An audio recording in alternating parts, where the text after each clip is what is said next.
Mustafa Khamenei റഷ്യയിൽ ചികിത്സയിൽ കഴിയുകയാണെന്ന റിപ്പോർട്ടുകൾ പശ്ചിമേഷ്യയിലെ രാഷ്ട്രീയ ചർച്ചകൾക്ക് പുതിയ വഴിത്തിരിവ് ഉണ്ടാക്കിയിരിക്കുകയാണ്.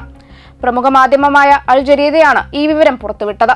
റിപ്പോർട്ടുകൾ പ്രകാരം സമീപകാല ആക്രമണത്തിൽ പരിക്കേറ്റ മുസ്തഫ ഖമേനിയെ അതീവ രഹസ്യമായി റഷ്യൻ വിമാനത്തിൽ മോസ്കോയിലേക്ക് എത്തിച്ചുവെന്നും അവിടെ ശസ്ത്രക്രിയക്ക് വിധേയനാക്കിയെന്നും പറയുന്നു. ചില റിപ്പോർട്ടുകൾ പ്രകാരം ആക്രമണത്തിൽ അദ്ദേഹത്തിന് ഗുരുതര പരിക്കേറ്റതിനെ തുടർന്ന് ഒരു കാലിന്റെ ഭാഗം മുറിച്ചു മാറ്റേണ്ടി വന്നതായി അവകാശപ്പെടുന്നു. റഷ്യൻ പ്രസിഡന്റ് വ്ളാഡിമിർ പുടിന്റെ വസതിയോട് ചേർന്നുള്ള സ്വകാര്യ മെഡിക്കൽ കേന്ദ്രത്തിലാണ് അദ്ദേഹത്തിന് ചികിത്സ നൽകുന്നതെന്ന വിവരവും പുറത്തു വന്നിട്ടുണ്ട്. എന്നാൽ ഈ വിഷയത്തിൽ റഷ്യ ഔദ്യോഗികമായി പ്രതികരിച്ചിട്ടില്ല. അതേസമയം ഈ റിപ്പോർട്ടുകൾ ഇറാന്റെ ഔദ്യോഗിക വൃത്തങ്ങൾ തള്ളിക്കളഞ്ഞിട്ടുമുണ്ട്.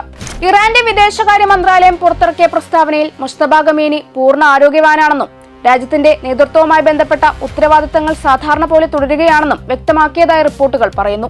ഇതിനിടെ മുസ്തഫ ഖമേനിയെ ലക്ഷ്യമിട്ടുള്ള ഏതെങ്കിലും ആക്രമണം ഉണ്ടാകുന്ന പക്ഷം അതിന് ശക്തമായ പ്രതികരണം ഉണ്ടാകുമെന്ന മുന്നറിയിപ്പും പുറത്തു വന്നിട്ടുണ്ട്.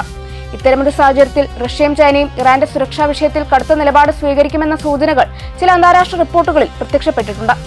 പശ്ചിമേഷ്യയിലെ സംഘർഷാവസ്ഥ തുടരുന്ന സാഹചര്യത്തിൽ ഈ വാർത്തകൾ മേഖലയിലെ രാഷ്ട്രീയ സുരക്ഷാ ചർച്ചകളെ കൂടുതൽ ശക്തമാക്കുകയാണ്.